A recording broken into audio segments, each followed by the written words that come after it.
I guess it's the strangest thing. I'm a pretty anxious person, and I'm the kind of person who'll lie awake all night, fretting about unanswered emails and bills I haven't quite got round to paying.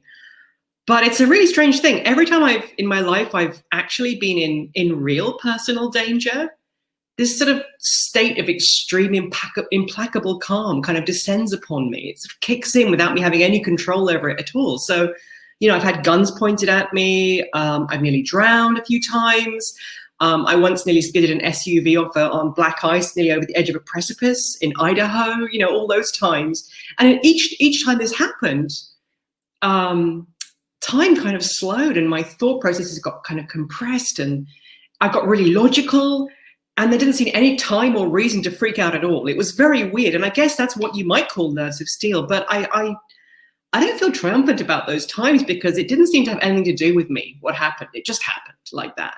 And maybe that happens to everyone. I have no idea. Maybe. So when I was thinking about what to talk about tonight, I thought back to the last time I was truly scared by something very dangerous and what it felt like to kind of try and maintain equanimity in the face of it.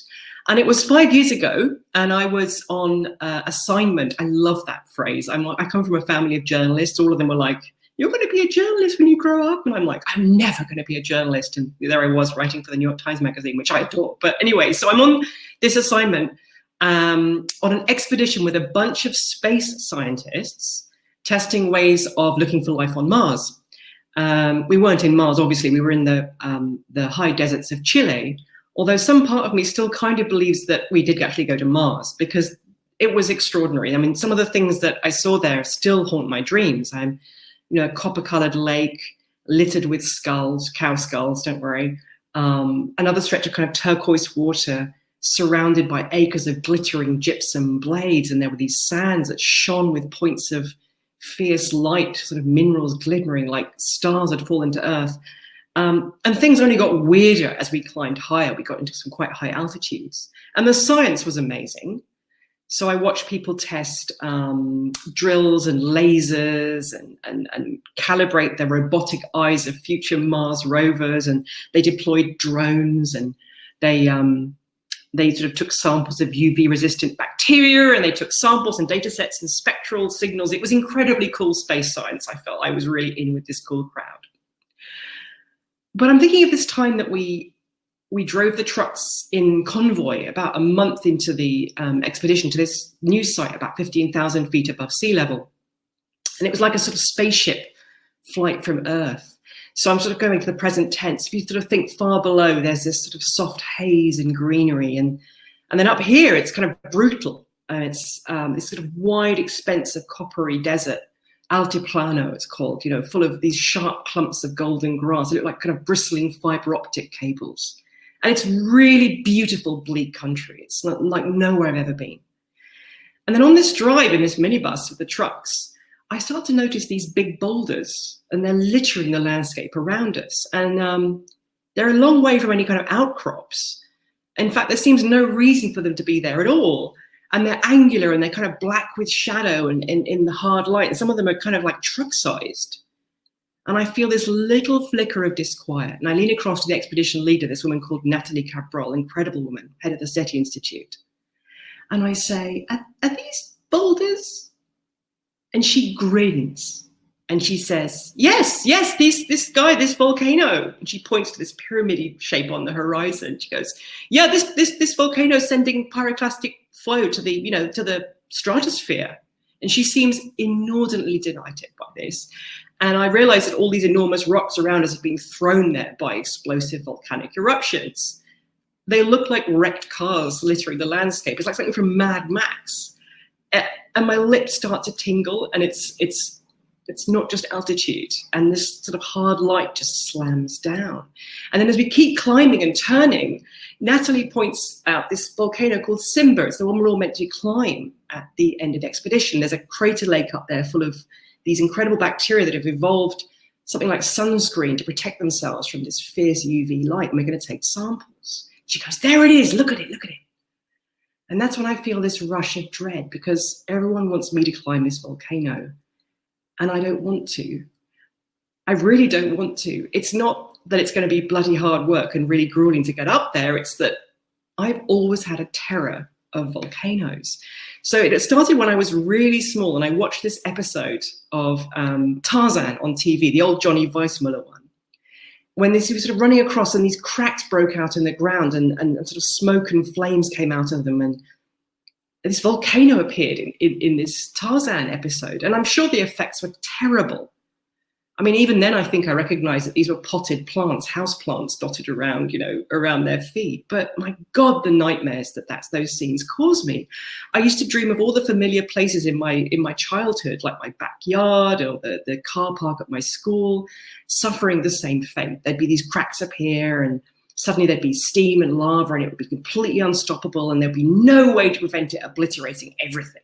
And then I read this children's book about volcanoes, because I was a real glutton for punishment. And I read about this Mexican farmer who one day noticed a strange sort of ashy hummock in one of his fields. And then the next day it was bigger, and he just watched it grow and grow and grow until his house and then his entire farm was smothered under this ash cone.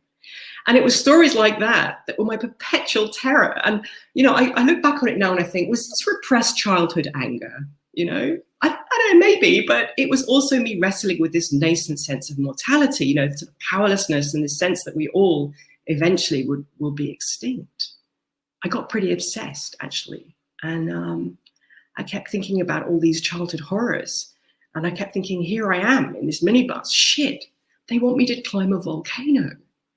And at this point, too, the altitude is not helping. So lack of oxygen, it turns out, does some very strange things to my brain. I'm dizzy all the time. I'm experiencing these weird bouts of deja vu. And my notebooks, I'm taking notes, of course, for the article, they're getting more and more weird and less lucid. They just basically become lists. So I've just written down here, here's a bit from one of the pages. Copper dust, clinker, gold leaf, vicuna, Hilux truck, radio death metal, USB stick, coffee, tangerines, coca tea bags, dust, dust, dust. That's the kind of notes that I was taking at that point. So we get up, we rise, we go out again, and the lake we're going to shivers in the sun, and there are these amazing Peleus clouds that are massing over the mountains. And this it's near Christmas, so the Hilux radio is playing Christmas songs. It's Jingle Bells, White Christmas, one horse open sleigh, and there's just dust and nothingness. And we spend the morning digging holes by the lake. We're uncovering these amazingly tender little things called stromatolites. They're ancient bacterial colonies. And we're digging through layers and layers of ash. And each fallen layer has extinguished a layer of life and then entombed it. It was kind of really amazing to see that. And then I look up and I see Natalie standing on the beach. And she's got her hands on her hips, and she's got her head tilted to one side, and she looks extremely tense. There's this volcano, Simba, on the near horizon that we're meant to climb, and sharing a slope with it is another volcano called Lascar, and it's an extremely notorious and a very active volcano. And from the very top of it, there's this bright stream of vapor, and it's ascending vertically, which means there's considerable power behind it because it's really windy, and I can't even imagine how windy it is up there. And we gather around her and we just watch this steam. And it starts off this sort of pure burning white, and it kind of goes up and then just loses resolution in this very deep blue sky. And this, we are given to understand, is not a good sign. Right? So we drive back to camp, make all these phone calls. There's the University of Chile's seismology department, the National Office of Emergencies, the National Geology Service, a lot of satellite phone calls, and they're quite stressful. We're not climbing this mountain now. It's kind of understood. One drift of acidic gas from those vents could just sort of rot your lungs away. It's not good. But we are worried about something more explosive happening, because explosive is the word, right? So Lascar is an explosive volcano.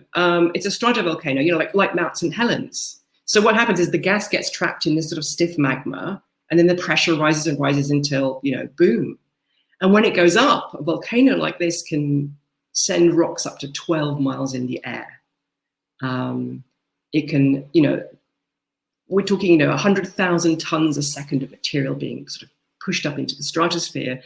And that's just the first stage. And then you get this thing called a pyroclastic flow of hot volcanic matter, which is basically a kind of incandescent avalanche of sort of debris and superheated gas that can travel over 100 miles an hour. And we're camping pretty close to this volcano. So it's kind of a stressful situation. And I remember like these weird phrases that like were being bandied around. So what happened is that being this 5.1 magnitude earthquake just down the road, and they're sort of worried that maybe it shifted the ground to the point where water might be getting into the magma chamber. That would mean an explosion. And I'm just listening to all this. You know, I grew up in England, guys. You know, England is like, in my lifetime, has been sort of a very, very safe place to be if you have any kind of privilege. And, you know, there's been no wars, there's been no kind of natural disasters, there's been no like, you know, political turmoil. So it was a really new experience for me to be told that I had to go to bed in my clothes with my passport and all my identification with me and just wait, just in case. And it was this really strange kind of weird horror gripped me. It was this kind of lazy, opiated kind of feeling like everything was very, very far away. And I kept thinking, you know, it's been a very long time since I've been in a situation where I don't have any of the tools to assess the situation at all. I'm like a child here.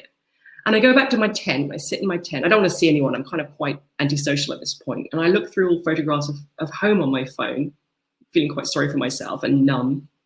And I keep thinking of trees because there are no trees anywhere, you know, but there are trees. There's just red andesite out there, but there are trees in my mind. And, you know, we sleep. I don't really sleep, but the next morning we leave. The volcano did not explode. I should have probably given you a spoiler to start with. I am still alive, and so is everyone in the expedition. But I remember sitting on my bed at that point, thinking that evening as I waited for what I thought was inevitable doom, and thinking about bravery and how we always seem to be taught that it's facing down a sort of singular enemy or facing down your own fears. There's always kind of this sense that your virtue is being judged by how you handle that. And I thought that the notion of bravery was completely pointless in this situation. And I remember also sitting there and I saw this moth in the tent, this little moth bombing around the place. And I'm waiting to die with this volcano.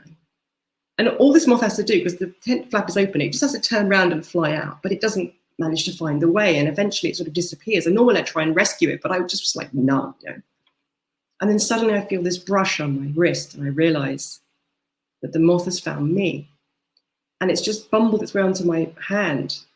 And I look at it, and I look at its little comb-like antennae, its a little dusty body, and it's got these dusty wings full of scales that are the same color as the desert outside.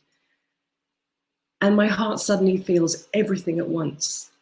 And most of what it feels is how precarious and ephemeral this creature is.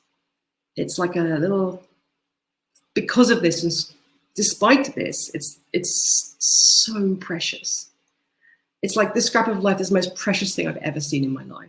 And I put it outside. And it's pointless. I knew it was pointless saving this creature if the volcano was going to go up. But that moth, taking that moth outside the tent, seems to me still one of the most important things I've ever done. It's really strange. And I think of that moth now, and I think of the nerves that we need most of all, and the steel within us that grants us more than anything what we need now is this possibility of hope. So, you know, we're living in this political and environmental crisis time. And we need those nerves to open up this space of uncertainty in front of us, that we can feel that we can change what's going to happen. We need to raise our voices and walk into it and fight for things. You know, I guess we can't change a volcano. That's not a human thing. We can't do that. But we can change other things. And now when I think of this, you know, what happened back then, when I remember what it was like to sit near a volcano that might have at any moment obliterated us all, I think of how as humans we can change what's ahead of us. So that's my nerves of steel. Thank you very, very much for listening.